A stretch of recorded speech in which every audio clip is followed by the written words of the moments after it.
Chapter 12 Semiconductor Physics. Okay, now discuss the questions which we are left with. Question number 10, explain half wave rectifier. Half wave rectifier को हमने यहाँ explain करना है with diagram, उसकी description हमने देनी है। तो हम सबको पता है बेटा, the rectifier is an electronic device use to convert alternating current into direct current.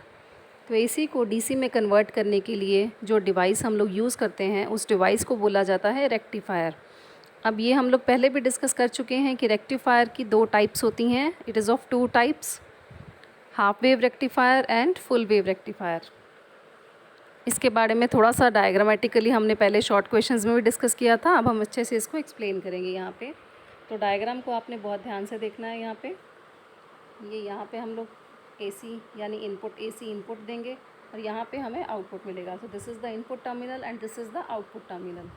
अब इनपुट टर्मिनल के अंदर आप लोग यहाँ पे देख रहे हो, इनपुट के अंदर जो सिग्नल है वो एसी सिग्नल है, ऑल्टरनेटिंग करंट है जो पीरियोडिकली अपनी डायरेक्शन को चेंज कर रहा है, up and down, up wave and down wave, up down, crest and trough. इस वेव को आप लोग क्लियरली देख पा रहे हो। उसके बाद जो हमें आउटपुट टर्मिनल के ऊपर जो हमें मिल रही है सिग्नल, जो हमें मिल रहा है उस सिग्नल में आप लोग देख रहे हो कि यहाँ पे सिर्फ क्रेस्ट शो किए गए हैं और सेकेंड पार्ट इसका मिसिंग है। जहाँ पे इधर ट्रफ है वहाँ पे ये वाला पार्ट क्या है, मिसिंग है। तो यहाँ पे आउटपुट में हमें सिर्फ हाफ ही वेव मिलती है, हाफ वेव का सिग्नल ही हमें मिल रहा है।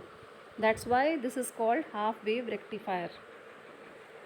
अब इसकी वर्किंग हम लोग ध्यान से देखेंगे। यहाँ पे आप लोग देख सकते हो कि ये ट्रांसफार्मर हमने यूज़ किया है और इसकी सेकेंडरी वाइंडिंग्स जो हैं यहाँ पे ये डायोड के साथ कनेक्टेड हैं। पीएन जंक्शन डायोड हमने यहाँ लगाया है and this is the load resistance. यहाँ पे रेजिस्टेंस लगाई गई है जिसके अक्रॉस हम लोग आउटपुट विड्रॉ करेंगे।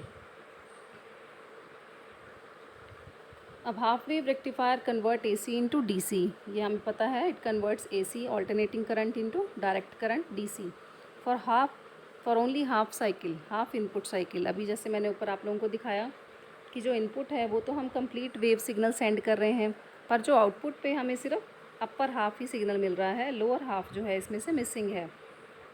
तो जो आउटपुट है वो ऑलमोस्ट हमें 50% मिल रही है, फुल 100% आउटपुट हमें नहीं मिल रही, यानी इसकी एफिशिएंसी जो है वो बहुत कम है। During the first half cycle of AC the diode operates under A forward bias. अब यहाँ पे हम लोग देखेंगे कि अगर इस इनपुट वेव का अपर पार्ट को हम कंसिडर करें and we send this wave at this input, तो ये इनपुट जब इस पॉइंट पे जाएगी, इस पॉइंट पे, तो जब इसका पॉजिटिव अपर हाफ हम देखेंगे यहाँ पे पहुँचेगा, देन ये जो पी टाइप है ये पॉजिटिव सिग्नल के साथ कनेक्ट हो जाएगा and here it is negative. तो नेगेटिव जो है वो एन के साथ कनेक्ट हो जाएगा और पॉजिटिव जो है पी के साथ कनेक्ट हो जाएगा। तो ये हम लोग पहले भी रीड कर चुके हैं कि पीएन जंक्शन डायोड को फॉरवर्ड बायसिंग कैसे की जाती है। अगर उसके पी टाइप सेमीकंडक्टर को हम पॉजिटिव के साथ जोड़ते हैं और एन टाइप सेमीकंडक्टर को हम नेगेटिव के साथ जोड़ देते हैं, then that PN junction diode is forward biased. तो यहाँ पे जब इसका अपर हाफ यानी इसका पॉजिटिव सिग्नल यहाँ पे पहुँच रहा है, देन वी आर सेइंग कि यहाँ पे फॉरवर्ड बायसिंग हो रही है। और जब यहाँ पे फॉरवर्ड बायसिंग हो रही है, what we will get current और we will get signal across this load resistance RL। ये जो लोड रेजिस्टेंस है यहाँ पे हमें सिग्नल मिलेगा। So here you can read, during the first half cycle of AC the diode operates under a forward bias and current flows through the load resistance RL. During the other half the diode becomes reverse bias and no current flows through the load RL. अब जब हम इसकी reverse biasing करेंगे, यानी जब ये negative half यहाँ पे आएगा, तो here this point will become negative and this point will become positive. अब जब ये नेगेटिव हो जाएगा तो नेगेटिव पी के साथ ज्वाइन है और ये पॉजिटिव जो है एन के साथ ज्वाइन हो गया, यानी ये जो सर्किट है, इस सर्किट के अंदर जो पीएन जंक्शन डायोड है, now it is reverse biased. अब इसमें रिवर्स बाइसिंग हो गई है और रिवर्स बाइसिंग के केस में हमने स्टडी किया है अभी कि जो करंट है वो बिल्कुल निग्लिजिबल होता है या फिर ज़ीरो करंट फ्लो करता है। तो हम what we will write here, thus we get a rectified unidirectional current across RL and only half of the AC signal wave is rectified.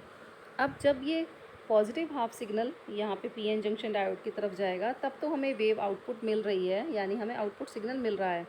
जब ये negative half cycle input wave का यहाँ पे जाएगा तो वो रिवर्स बायस हो जाएगा और रिवर्स बायसिंग होने के कारण यहाँ पे लोड रेजिस्टेंस के अक्रॉस हमें सिग्नल नहीं मिलेगा। इस तरह से क्या होगा, सिर्फ हमारी हाफ वेव जो है वो ही रेक्टिफाई हो पाएगी, फुल वेव रेक्टिफाई नहीं होगी।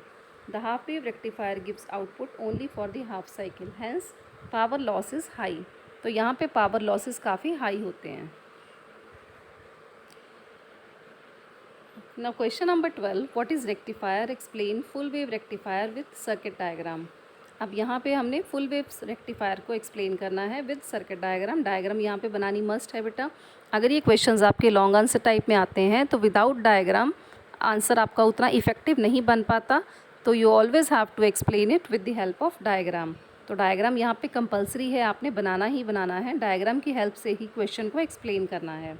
अब सबसे पहले हमें यहाँ पे रेक्टिफायर की डेफिनेशन देनी है, हमें जस्ट सिंपली इसको डिफाइन करना है।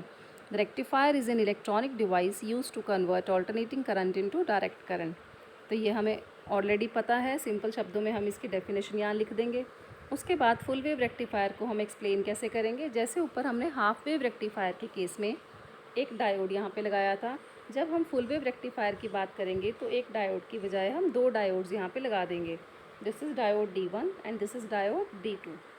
और इसके सेंटर में जो लोड रेजिस्टेंस हमने पहले यहाँ पे इस आर्म में लगाई थी, अब हम उस लोड रेजिस्टेंस को यहाँ सेंटर में लगा देंगे and it is joined over here. Secondary windings के साथ वो यहाँ पे कंबाइंड है। These are the primary windings, these are the secondary windings. तो सेकेंडरी वाइंडिंग्स के सेंटर में ये लोड रेजिस्टेंस जो है वो जॉइंड है। Now full wave rectifier converts AC into DC for complete cycle of input wave. अब यहाँ पे जब हम फुल वेव रेक्टिफायर की बात कर रहे हैं तो इट मीन्स जो हमारी इनपुट वेव है वो अगर हम फुल कंप्लीट सिग्नल सेंड कर रहे हैं इनपुट टर्मिनल पे, तो आउटपुट टर्मिनल पे भी हमें फुल आउटपुट ही मिलेगी। अब ये कैसे मिलेगी, let us see that. The centre tap transformer is used. यहाँ पे जैसे अभी मैं आपको बता के चुकी हूँ, यहाँ पे सेंटर में ये लोड रेजिस्टेंस RL यहाँ पे हमने कनेक्ट की है। तो सेंटर ट्रैप ट्रांसफार्मर हम लोग यहाँ पे यूज़ कर रहे हैं। Two diodes are connected across the secondary of the transformer. यहाँ पे दो डायोड्स हमने लगाए हैं, that we have already discussed. अब होगा क्या बेटा, जब यहाँ पे इनपुट टर्मिनल जाएगा, लेट मी शो यू।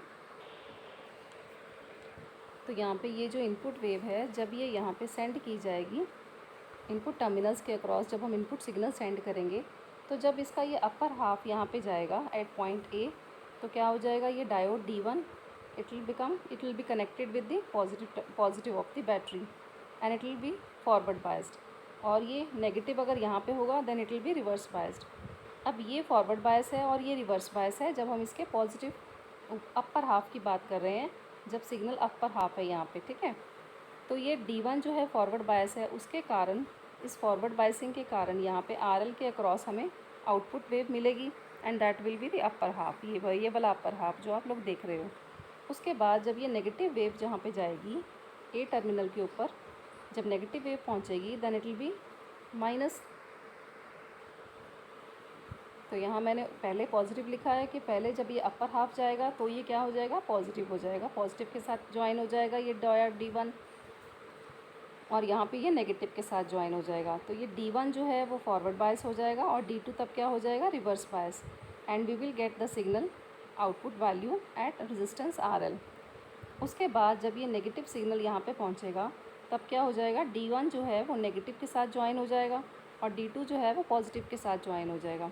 जैसे ही D1 नेगेटिव के साथ कनेक्ट होगा then this D1 will become reverse bias and this D2 will become forward biased. अब जो आउटपुट हमें मिलेगी वो इस वाले सर्किट के कारण मिलेगी and again we will get the second half positive signal across the output terminals. तो यहाँ पे ये वाला सिग्नल हमें मिलेगा। तो फर्स्ट जब पॉजिटिव हाफ इनपुट जाएगी तो ये सिग्नल मिल रहा है, जब सेकंड ये वाला इनपुट सिग्नल यहाँ जाएगा तो हमें ये वाला ये आउटपुट सिग्नल हमें यहाँ पे मिल रहा है। तो यही चीज़ यहाँ पे बेटा आप लोग देख रहे हो, यहाँ लिखिए during the first half of the AC cycle one end of the secondary से A becomes positive and B becomes negative। Diode D1 is forward biased and diode D2 is reverse biased. ठीक है, तो एक बार क्या होता है, diode D1 forward biased हो जाता है और डायोड D2 रिवर्स बायस हो जाता है, और दूसरी बार में क्या होता है, डायोड D1 जो है वो रिवर्स बायस हो जाता है और D2 जो है वो फॉरवर्ड बायस हो जाता है। इस तरह से thus a current flows through the diode D1। अब during the other half of AC cycle क्या हो जाएगा, and B becomes positive and A becomes negative and the current flows through diode D2। पहले जो है करंट D1 के through flow करेगा, उसके बाद जो करंट D2 के थ्रू फ्लो करेगा. Thus during both halves the current through the load RL is in the same direction and full wave rectification of AC is achieved. तो आप लोग देखोगे कि इस आर्म में से जहाँ पे ये RL कनेक्टेड है, इस आर्म में से करंट की डायरेक्शन हमेशा सेम रहेगी और हमें हर केस में हमें आउटपुट सिग्नल मिलेगा, चाहे यहाँ पे पॉजिटिव वेव जाए चाहे यहाँ पे नेगेटिव वेव जाए, we will get the signal in any case. This way, इस तरह से यहाँ पे हम फुल वेव रेक्टिफिकेशन जो है वो अचीव कर लेंगे.